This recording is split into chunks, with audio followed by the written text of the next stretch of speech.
Salut!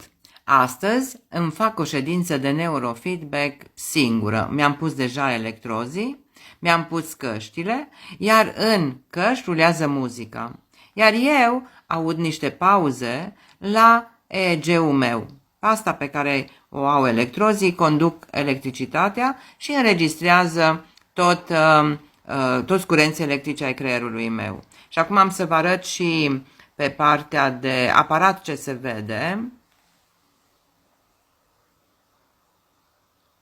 Acesta este EEG-ul meu, este schematizat, nu este de diagnostic, nu pot să spun dacă am ceva, vreo boală sau ceva, ci doar îmi reglează undele cerebrale, pentru că eu am un examen și vreau să fiu cu mintea limpede, clară și foarte focusată. Foarte interesant. Aici am pot să mă uit și la niște desene, dacă nu vreau să văd EEG-ul. Pot să fac meditație, pot să scriu, pot să citesc. Da? Pot să văd EEG-ul în partea de jos, să vedem dacă electrozii sunt bine fixați. Banda aceasta de jos îmi arată dacă electrozii sunt bine fixați. Sau pot să citesc, pot să scriu, pentru copii este foarte bun.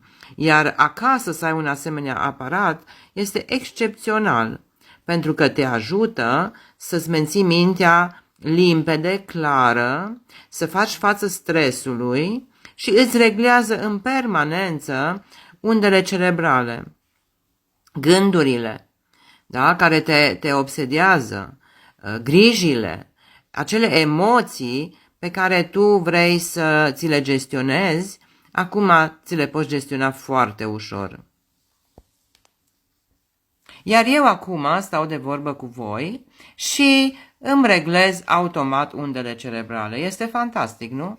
Stau o jumătate de oră și ascult muzică, mă relaxez și în același timp îmi reglez creierul și pot să fac față super puternic și foarte clar la noile mele obiective, fără să am emoții foarte puternice, fără să mă îngrijorez, ci să-mi fac planuri foarte clare și să reușesc asupra obiectivelor mele.